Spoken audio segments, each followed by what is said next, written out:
Hi guys, so today I wanted to talk about Alibaba stock.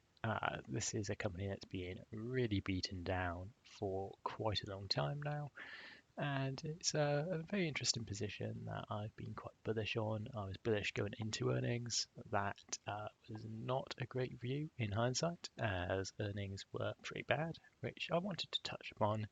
And I also wanted to have a look at a bit of a sum of all parts business analysis of the company, see what all of the independent sections would be worth if you kind of were to split it up tomorrow. This is going to be a little bit of a, take it with a pinch of salt kind of analysis. It's not a super technical discounted cash flow or anything too fancy. It should be treated as a back of the cigarette packet style valuation. But in terms of the stock, we can see that I'm currently down about 10.3%. Uh, I'm actually not quite as bad as that because I did make some money on the way up and then I decided to double down before earnings, but I had previously taken some profits from there. So I'm not feeling as bad as perhaps I would otherwise be. But there's no doubt that this company is being pretty severely punished from that poor earnings report. So first things first, let's have a little look here at the breakdown here. So we can see that we're currently valued a little bit over 400 billion is the market cap of the company. And here is kind of a very rough valuation that I currently have for Alibaba as of, the results of that latest quarter. This is, as I say, very rough and ready in terms of its evaluation, but I value core commerce at about 230 billion. This is because the income generated from the core commerce is about 23 billion. If you were to split it off, give it a 10 PE ratio, you'd be looking at about 230 billion in terms of the valuation for it. Previously, I'd have said that this would be much more than 230 billion. What with the profitability, which has always been Alibaba's strong suit, is that profitability for what is traditionally not a particularly profitable field in terms of e-commerce. But with the latest quarter, that looks like it may be eroding, or at least the growth might now be in question going forwards as the competition heats up. Cloud is currently generating 10 billion in revenue, not quite profitable yet, although I don't think it's a million miles off. Growing at 30% pretty comfortably, despite losing one of its biggest customers with ByteDance and TikTok. Yeah, I think that's probably would be valued at around a 70 billion market cap. I think that's a fairly modest valuation when we consider that it is one of the global cloud players. And we have seen from companies like AWS that is poised to be the future growth engine of the business and is definitely the most exciting part, I'd say, of the proposition of owning this stock. LA.me is not a company I'm super familiar with. It holds about a 30% market share in China for food delivery.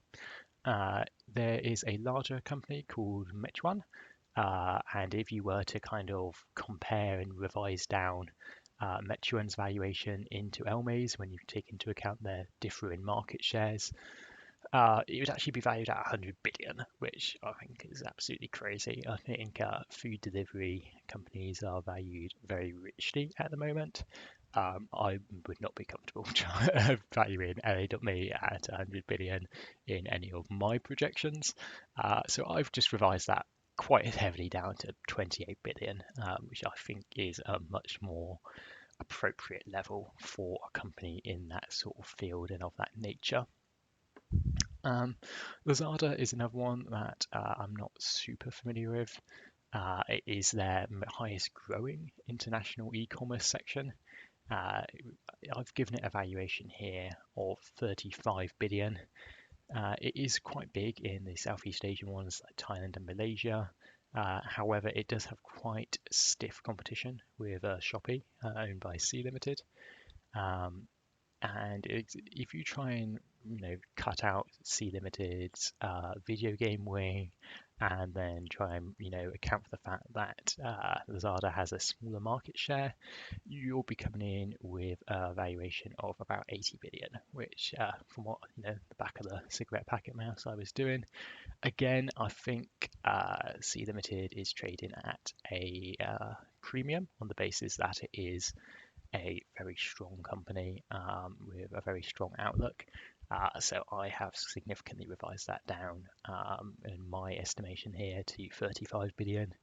Even that might be a little bit premature, but I don't think it's a million miles out, and it's definitely moving in the right direction.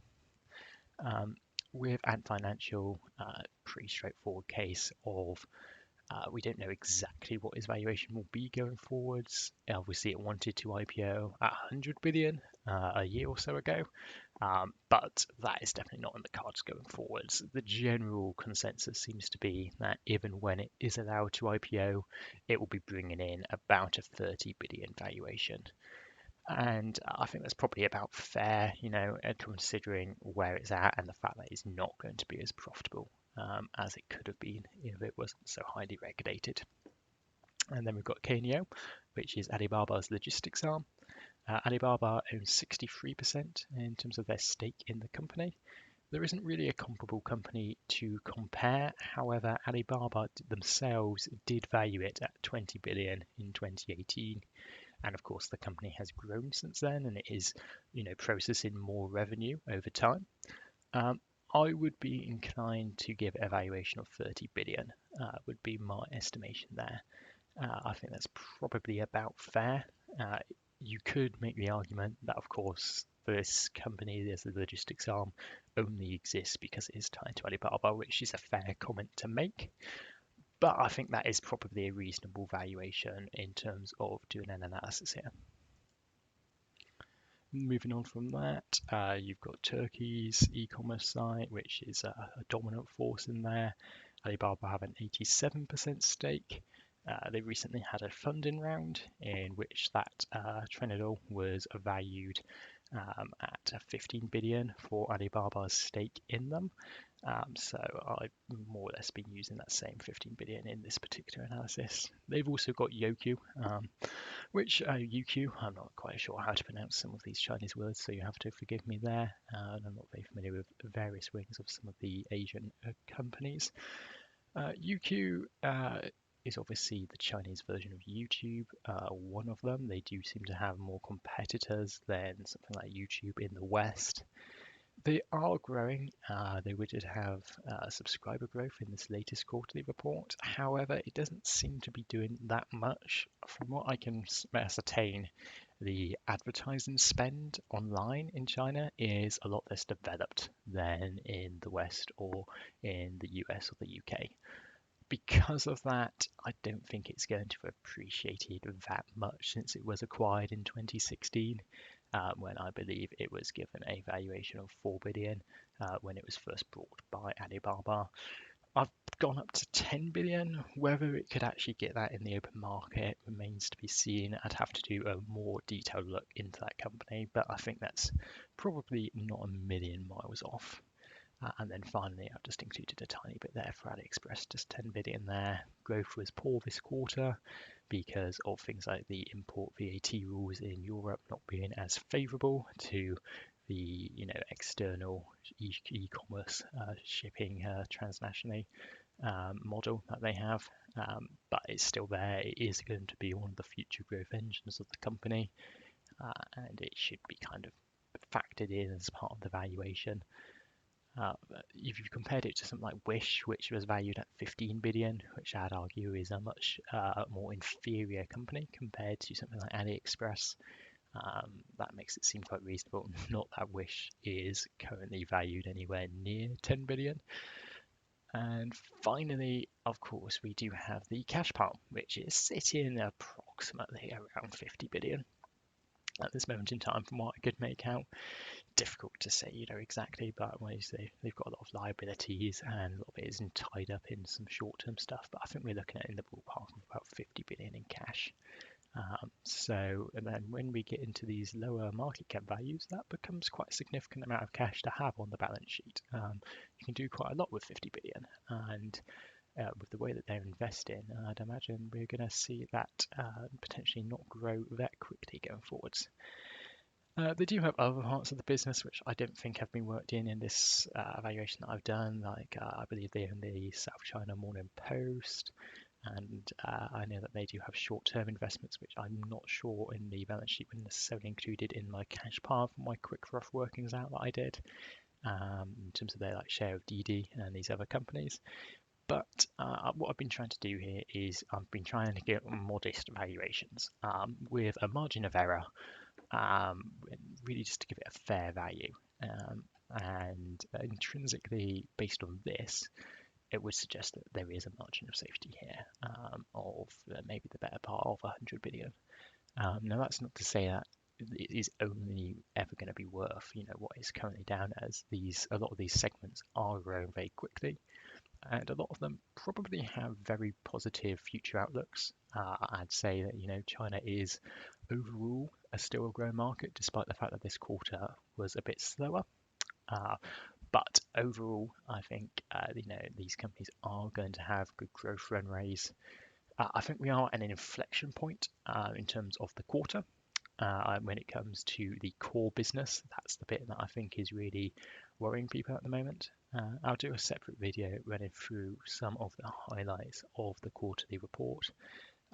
However, I think it's fair to say that core commerce really needs to show in the next quarter or two that it is not going to just slowly deteriorate or stagnate as it has this quarter.